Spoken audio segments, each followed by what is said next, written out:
এটা শুধু আমাদেরই না, অনেক হিন্দু ভাইদেরও মুখস্থ। গত পরশু চুয়াডাঙ্গায় আমার একটা প্রোগ্রাম ছিল, রাতে লক্ষ লক্ষ মানুষের সমাবেশ হয়েছে। রনি দাস নামে এক ছেলে কালিমা পড়ে মুসলমান হয়েছে, আলহামদুলিল্লাহ। তো সেখানে আমরা কথা বলছিলাম, ওখানেও ওই হিন্দু ছেলেটা উপস্থিত ছিল। তো আমি ওকে জিজ্ঞেস করলাম, তুমি কি সূরা ফাতিহা পারো? সে বলে আমিও পারি। সুবহানাল্লাহ পড়বেন না? এই সূরার আরেকটা নাম হচ্ছে সূরাতুশ শিফা, শিফার সূরা। অসুস্থ ব্যক্তিকে এই সূরা পড়ে ফু দিলে সুস্থ করে দেয় কে? সূরা ফাতিহা পড়ে ফু দিবে। আমাদের কাছে অনেকে পানি পড়া নিতে আসে, তো আমরা এই সূরা ফাতিহা পড়ে ফু দেই। যে কোনো পীর সাহেব হুজুরের কাছে গেলে, ইমাম সাহেবের কাছে গেলে যেই দোয়াটা পরে পানি পড়া দেয়, দোয়াটার নাম কি? সূরা ফাতিহা। দেখবেন হুজুর সব কথা বলতেছে আওয়াজ করে, দোয়াটা ফিসফিস করে পড়ে, কারণ আপনি শুনে ফেলাইলে হুজুরের খাওয়া নাই, ঠিক কি না? এজন্য আমাদের কাছে আসলে আমরা জিজ্ঞেস করি, কি হয়েছে? পেটে ব্যথা। কার? আপনার? কয় না, আমার বউয়ের।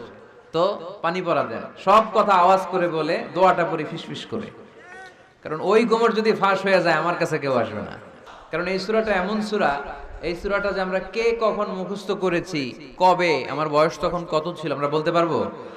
মনের অজান্তে, শুনতে শুনতে, পড়তে পড়তে কখন যে মুখস্থ হয়ে গেছে আমরা নিজেরাও জানি না, কারণ এটা বারবার পড়া হয়। ওয়ালাকাদ আতাইনাকা সাবআম মিনাল মাসানি ওয়াল কুরআনাল আযীম। নবী হে, আমি আপনাকে নিত্য পাঠনীয় 7টি বাক্য দিয়েছি, আর দিয়েছি এই কোরআনে আযীম। সুবহানাল্লাহ।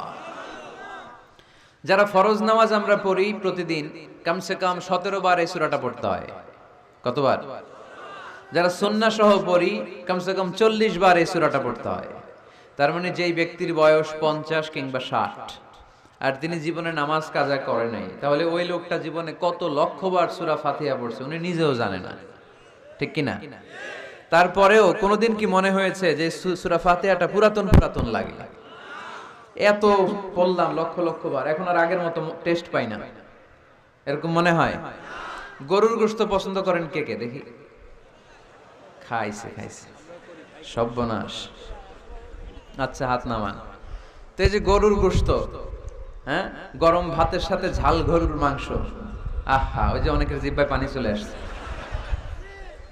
তো এটা অনেক মজাদার একটা খাবার, যদিও কোলেস্টেরল খুব হাই এটাতে।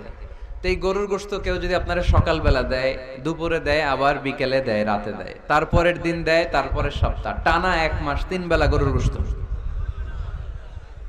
ভাল লাগবে? খাওয়া যাবে? রুচিতে আসবে? আচ্ছা, একটা সঙ্গীত কারো ভালো লাগে, 1 দিন 2 দিন 3 দিন সব সময় বাজাচ্ছেন, সব সময় বাজাচ্ছেন, কয়েক মাস টানা শোনার পরে এটার ভাল লাগে? নতুন একটার দরকার আছে না নাই? কিন্তু এত লক্ষবার, এত কোটিবার সূরা ফাতিহা আমরা পড়ছি তো পড়ছি, প্রতিদিনই পড়ছি। এই তো জোহরের নামাজেও পড়ে আসলাম, আবার আসরের নামাজেও পড়বো, আবার মাগরিবেও পড়বো। কখনো কারো কি মনে হয়েছে যে সূরা ফাতিহাটা কেমন জানি পুরান পুরান লাগে? আজকে কুল হুয়াল্লাহ দিয়ে শুরু করো, এরকম কি কখনো কারো মনে হয়েছে? এর কারণ এটা সাবআম মিনাল মাসানি, নিত্য পাঠনীয় সপ্তবাক্য। এটা কোনোদিন পুরান হয় না, এটা এভারগ্রিন, চিরসবুজ আর চিরনতুন। আল্লাহু আকবার। এজন্য আল্লাহ বললেন, লাকাদ আতাইনাকা সাবআম মিনাল মাসানি ওয়াল কুরআনাল আযীম। নবী গো, আমি আপনারে নিত্য পাঠনীয় সপ্তবাক্য সূরা ফাতিহা দিয়েছি, সাথে সাথে কোরআনে আযীম দিয়েছি। বিষ্ণু ঈসা ইসলামের ইরশাদ করেন, সূরা ফাতিহার মর্যাদা, স্ট্যাটাস এত বেশি, এর সমমর্যাদাপূর্ণ কোন সূরা তাওরাতের ভেতরে নাই, ইনজিলের ভেতরে নাই, জাবুরের ভেতরে নাই, সুহুফে ইব্রাহিম আর মুসার ভেতরে নাই, আল্লাহর পাঠানো 104টা আসমানি কিতাবের কোনটার ভেতরে নাই, যেটার নাম হচ্ছে সূরাতুল ফাতিহা। পড়েন সুবহানাল্লাহ। এটা কোরআনের সবচাইতে দামি সূরা, আযমুস সুওয়ার ফিল কোরআন। এই সূরাটা সর্বপ্রথম একসাথে এট এ টাইমে নাজিল হয়েছে, ভেঙে ভেঙে নাজিল হয় নাই। কোরআনের অন্যান্য সূরা ভেঙে ভেঙে নাজিল হয়েছে, সর্বপ্রথম যে সূরাটা একেবারে শুরু থেকে শেষ নাজিল হয়েছে, সূরাটার নাম হচ্ছে সূরাতুল ফাতিহা। আওয়াজ করে পড়েন, সূরাতুল ফাতিহা। ফাতিহা মানে হচ্ছে ভূমিকা। ফাতিহা মানে কি? ইন্ট্রোডাকশন। এই যে আমরা প্রবন্ধ লিখি, প্রবন্ধের একটা ভূমিকা আছে না? আমরা যখন গরু রচনা লিখি একটা ভূমিকা আছে না? তো এই যে 30 পারা কোরআন আল্লাহ লিখে পাঠালেন, আমাদের জন্য দিলেন, এর একটা ভূমিকার দরকার আছে না নাই? আল্লাহ সূরাতুল ফাতিহাকে এই কোরআনের ভূমিকা হিসেবে এই সূরার শুরুতে স্থান দিয়ে দিলেন। সুবহানাল্লাহ মাহফিলের পরে বললেও চলবে। সুবহানাল্লাহ বললে লাভ না লস? একবার সুবহানাল্লাহ বললে মাহফিলগুলো যে কি বরকতের, হুজুরা একটু পর পর কয় পড়েন সুবহানাল্লাহ, আমরাও পড়ি সুবহানাল্লাহ।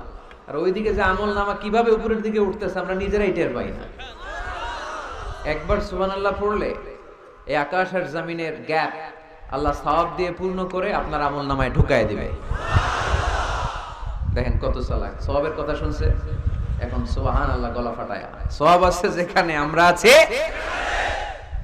এজন্য সুবহানাল্লাহ, আলহামদুলিল্লাহ, আল্লাহু আকবার, এই তাসবিহগুলো যেন আমরা বেশি বেশি পড়ি। তো আমরা যে সূরাটা থেকে কথা শুনতেছি সূরাটার নাম সূরা, সবাই বলেন কি নাম? সূরাতুল ফাতিহা। এটার আরেকটা নাম হচ্ছে উম্মুল কিতাব, মানে কিতাবের মা। উম্মুনের আরেকটা অর্থ হচ্ছে সেন্টার, কেন্দ্র। এটা কোরআনের কেন্দ্র। পুরো কোরআনে আল্লাহ বিস্তারিত যা বলেছে সূরা ফাতিহায় আল্লাহ সংক্ষেপে সেটা তুলে ধরেছে। তার মানে পুরো কোরআনকে সংক্ষিপ্ত করলে ওটা সূরা ফাতিহা হয়ে যায়, আবার সূরা ফাতিহাকে ব্যাখ্যা করলে পুরো কোরআন হয়ে যায়। এই সূরার আরেকটা নাম হচ্ছে সূরাতুল ওয়াফিয়া। কি নাম? মানে অখণ্ড সূরা। কি সূরা? এই সূরাকে খণ্ড করে পড়া যায় না। পড়া যায়? অন্যান্য সূরাকে পড়া যায়। যেমন সূরা আর রহমানের অর্ধেক আমি এক রাকাতে পড়লাম, দ্বিতীয় রাকাতে বাকি অর্ধেক আমি পড়লাম, কোনো সমস্যা আছে? অথবা সূরা নাবার অর্ধেক আমি এক রাকাতে পড়লাম, দ্বিতীয় রাকাতে বাকি অর্ধেক, সমস্যা আছে? কিন্তু আমি যদি প্রথম রাকাতে সূরা ফাতিহার অর্ধেক মালিকি ইয়াউমিদ্দিন পর্যন্ত পড়া আল্লাহু আকবার, দ্বিতীয় রাকাতে ইয়াকা না'বুদ দিয়ে শুরু করলাম, বাকি অর্ধেক, নামাজ হইছে? এর কারণ এই সূরাটা পড়লে পুরোটাই পড়তে হয়, এটারে হাফ হাফ করে পড়ার কোনো সুযোগ নাই। এজন্য এটা অখণ্ড সূরা, এটাকে খণ্ড করে পড়া যায় না। আবার এই সূরার আরেকটা চমৎকার নাম হচ্ছে সূরাতুদ দুআ। সূরাতুদ দুআ। এই সূরার ভেতরে যে একটা অসাধারণ দোয়া আছে আমরা অনেকে জানি না। দোয়াটা হচ্ছে ইহদিনাস সিরাতাল মুস্তাকিম। এর চেয়ে শ্রেষ্ঠ দোয়া হতে পারে না। ও আল্লাহ, show us the right path, show us the correct path, show us the straight path. আল্লাহ তুমি সোজা পথ দেখাও, স্ট্রেইট ফরওয়ার্ড পথ দেখাও। আমরা অনেক সময় পথ ভুলে যাই, ডানে বাঁয়ে মোড় নেই, আমাদের পথ দেখায় কে? আমি যদি কোনদিন পথ ভুলে যাই, হাত ছানি দিয়ে কাছে নিও, মমতার বন্ধনে আমায় বেঁধে সব ভুল ক্ষমা করে দিও। আমি যদি কোনদিন পথ ভুলে যাই, হাত ছানি দিয়ে কাছে নিও, মমতার বন্ধনে আমায় বেঁধে সব ভুল ক্ষমা করে দিও। পড়েন আমিন। আমরা যদি পথ ভুলে যাই, পথ দেখায় কে? কে পথ দেখিয়েছেন? কে? ওয়াওয়াজাদাকা দাল্লান ফাহাদা। নবী হে, you are searching the truth, then I guided you to the right way. নবী আপনি পথ খুঁজছিলেন, 40 বছর ধরে আপনি মহাসত্যের অনুসন্ধান করছিলেন, ঠিক ওই মুহূর্তে আমি আপনাকে সঠিক পথের দিশা দিয়েছি। পড়েন আল্লাহু আকবার। এজন্য সূরার আরেকটা নাম সূরাতুদ দুআ। দোয়ার সূরা, প্রার্থনার সূরা। কেমন করে দোয়া করতে হয় সে কথাও এই সূরার ভেতরে আছে না নাই?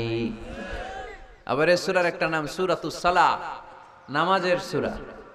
এই সূরা ছাড়া নামাজ হয় না। হবে? আপনাদের এই এলাকার সবচেয়ে বড় মসজিদের নাম কি? শাহী মসজিদ। এই যে পাকুন্দিয়া শাহী মসজিদের ইমাম সাহেব যদি কোনোদিন সূরা ফাতিহা ছাড়া নামাজ শুরু করে দেয় তাহলে তো হবে, যেহেতু শাহী মসজিদের ইমাম।